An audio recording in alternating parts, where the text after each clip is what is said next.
Hello. To prepare for the curriculum for this small fall semester, I asked myself, what skills and knowledge does one have to be considered an intermediate yogi? So I made a big old list of what I thought makes an intermediate yoga practitioner.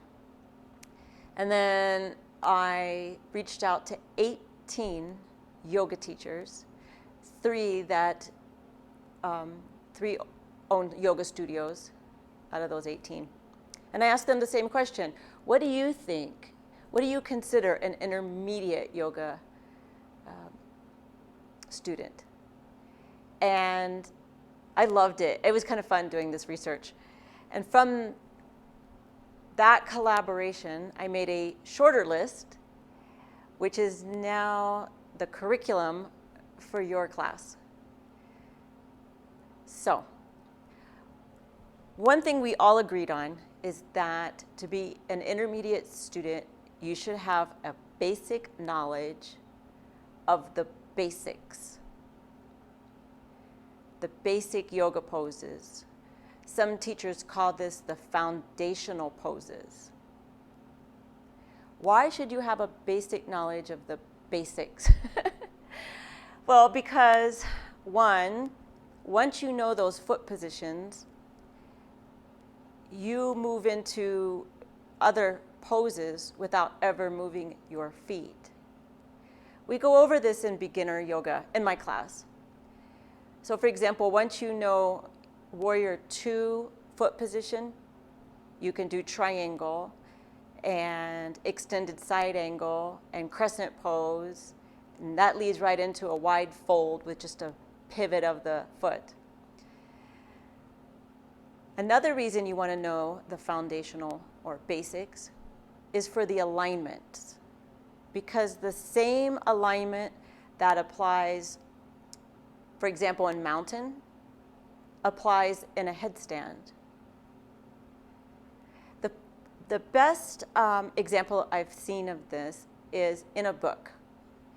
And I want to see if it shows up on camera. Let's take a look. So you can see here that the foundation of mountain, and then this author, Donna Farhi, says it arises all these other poses. So the foundation of mountain arises tree and warrior and a headstand or handstand. And the foundations of Dandasana, staff pose, arises the seated series, and it even applies to down dog.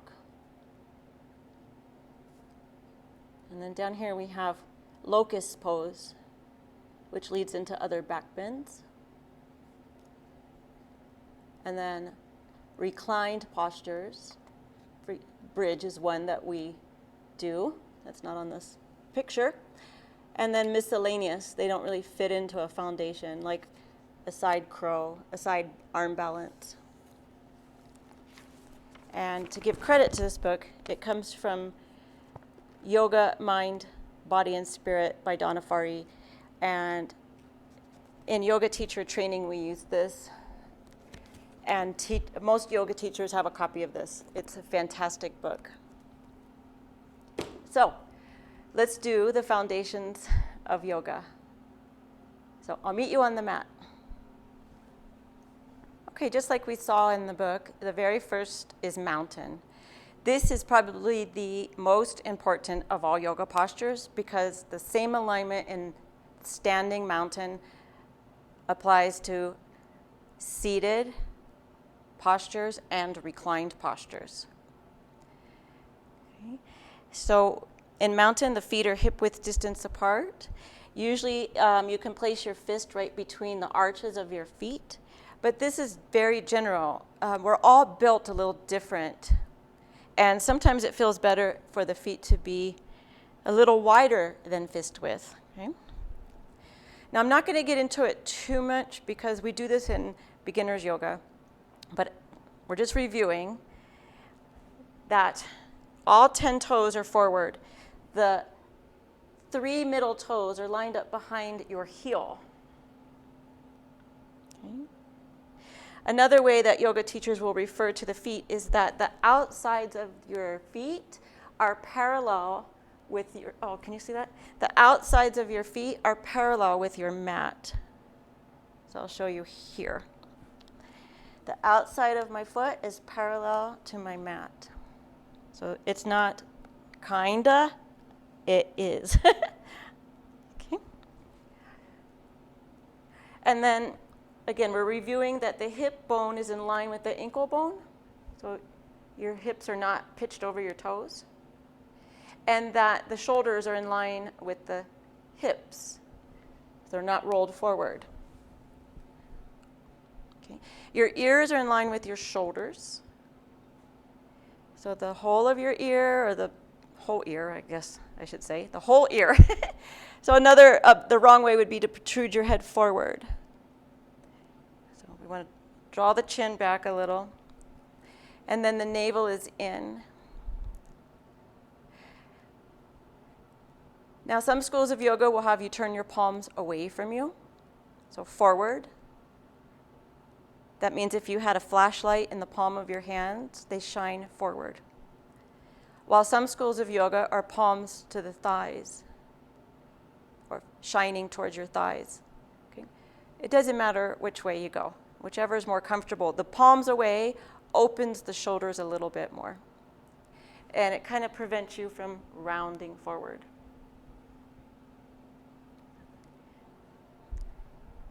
Go ahead and move into tree pose. Okay, so you're going to shift all your weight to your right foot. Remember, I mirror you when I teach. So this is right. And you're going to bend your left knee, turning the kneecap outward, keeping that alignment in the upper body, hips, shoulders, ears. And maybe bring the arms out into T. We'll take 3 breaths.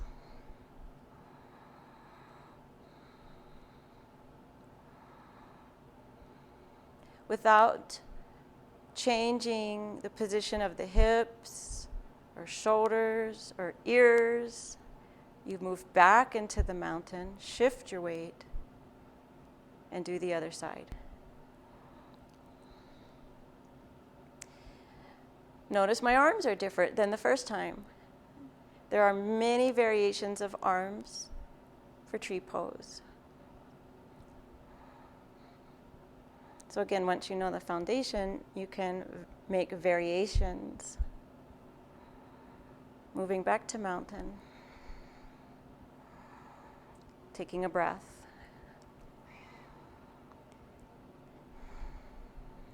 Let's move into the second standing foundation, and that is Warrior One.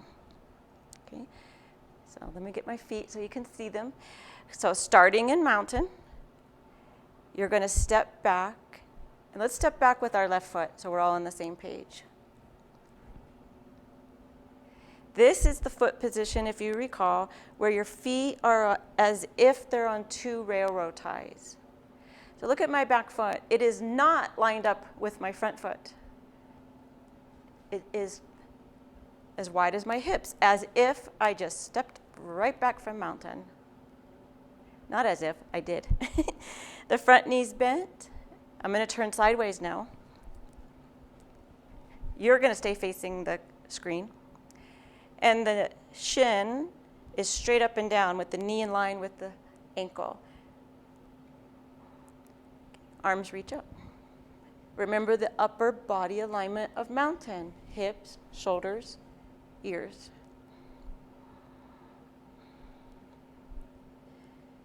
Just to repeat, Warrior One is a basic yoga posture that leads into other postures.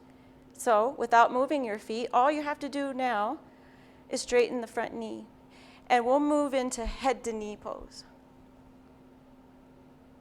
Let's do a shoulder opener. Tipping at the hips. Keep that alignment with the upper body, just tipping at the hips. Or you can start to round forward, taking the chin towards the shin. And then we're going to flow it right back up into Warrior One. Very basic. Repeating on the other side. So giant step forward, mountain. Warrior One, other side.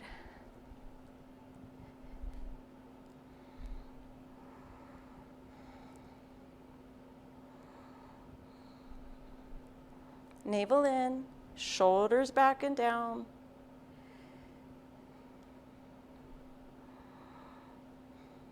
Head to knee pose. Straighten the front knee. Hands come behind.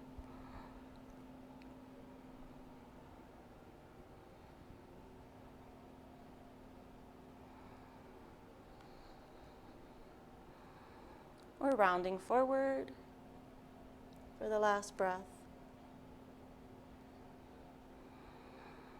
Flowing it up into Warrior One.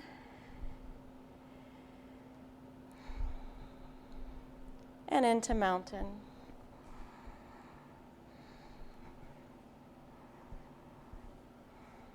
Okay, the third foundational foot position is heel to arch. This is where you step back and you do line up the back foot with the front foot. In fact, it's heel to arch. You can look down and draw a line from the front heel to the back arch. Okay. Bending the front knee again, same alignment, knee over ankle, arms come out in T. Shoulders back and down, navel in. Just to repeat, this is called Warrior Two, Virabhadrasana B. It too leads into other positions. So without moving your feet, let's go into triangle by straightening the front knee and tipping. Hand goes to the shin, the ankle, the foot, the floor. Doesn't matter for today.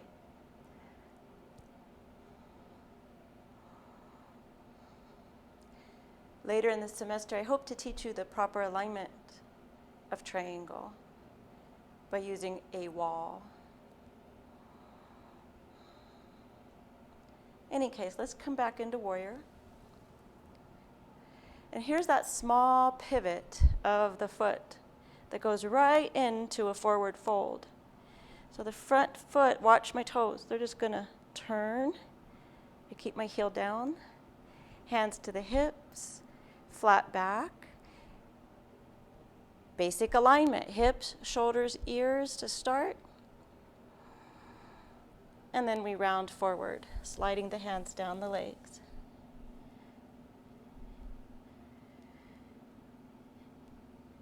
Last breath. Hands to hips, navel up and in as you lift up. Shoulders back and down, chest is lifted. Other side. There's that small pivot, lining up heel to arch. Bend the left knee, or opposite knee, whichever way you're going.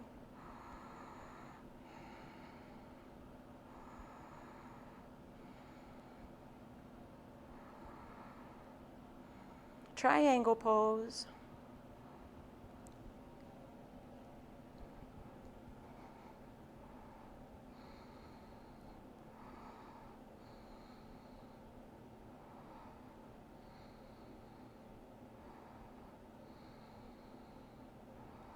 Warrior Two. Wide-legged.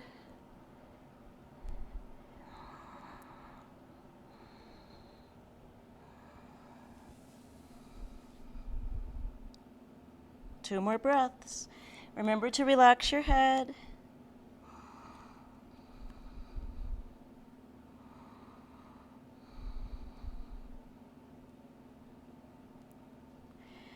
Hands to hips, navel in to protect the lower lumbar. Lift yourself up.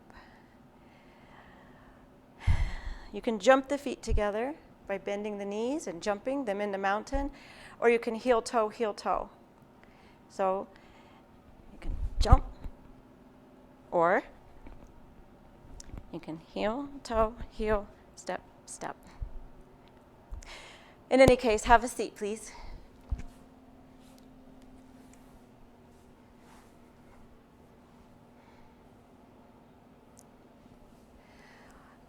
Okay, as you saw in the picture, Dandasana, or staff pose, stick pose, sometimes called, is a foundation. So the hips, of course, are on the mat or a blanket. Legs are long, kneecaps are pointed up, heels press away, feet are flexed as if you were standing in mountain. Upper body alignment. Hands in some schools of yoga are down, palms down, or palms on the thighs. So palms on the mat or palms on the thighs. Again, the alignment with the ears. Chin is slightly tucked to elongate the back of the neck.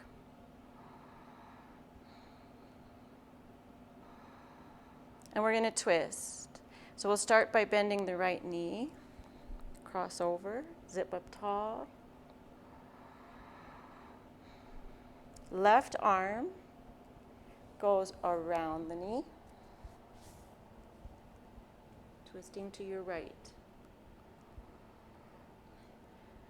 Okay, I'm going to get intermediate on you here. So what wants to happen for beginners or, for beginners is they're going to lean way back. I want you to look. Are my shoulders now in line with my hips? Kinda. But we're supposed to be in that tall Dandasana posture. This makes it very difficult for some students, so it's okay to lean back a little. I just want to show you what you're working toward. This doesn't happen overnight. We go from here to maybe here to here to here. We gradually get to where we can sit tall on both sit bones and maintain that alignment. Okay. In any case, your arm, like I said, can go around your knee, or you can go beyond the knee. And this kind of adds like a little lever, a little leverage to move a little further into your twist. So see if you can take the back hand up just for a breath. Maybe even reach up to the sky for a breath.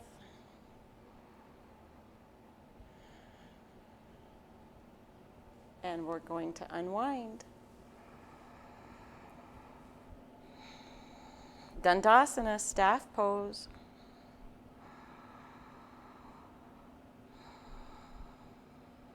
Other side, twisting, bending the left knee, cross it over.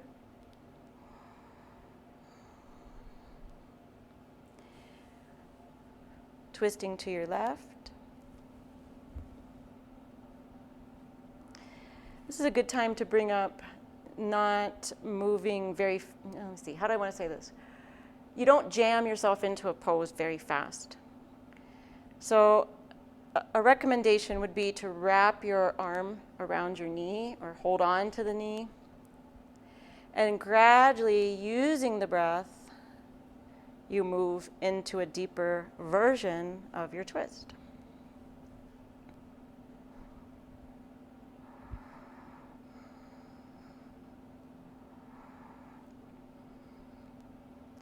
You want to try reaching up again? You can. Or perhaps it feels better to keep the hand on the mat today. This is only day one.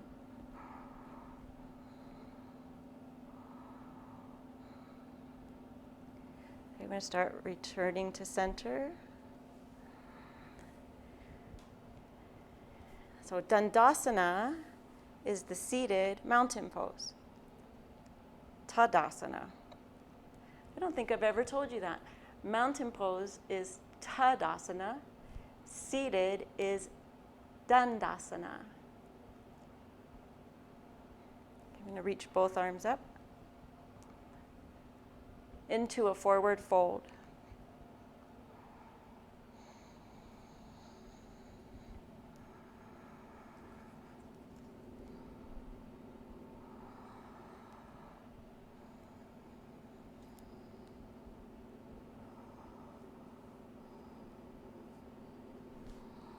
Couple more breaths.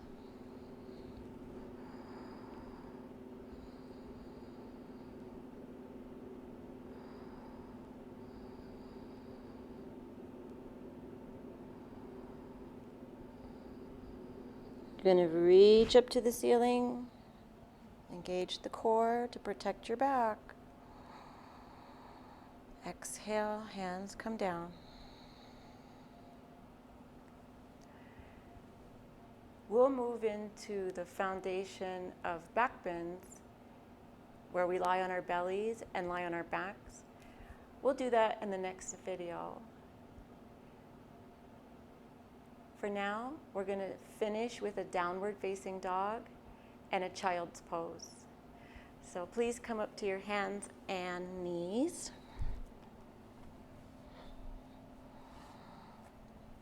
Tucking the toes under. Down dog.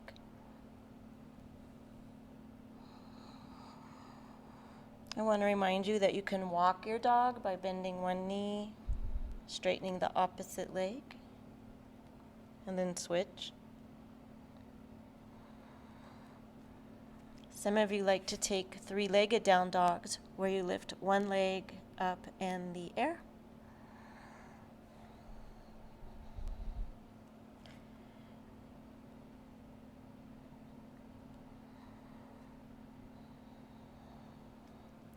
And we'll finish with child's pose whenever you are ready.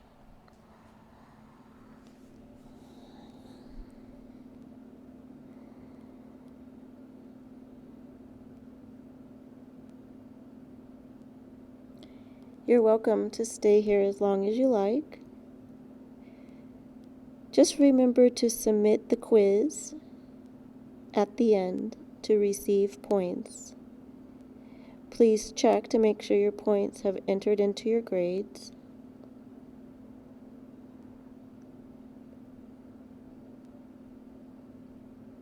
I'll see you next time.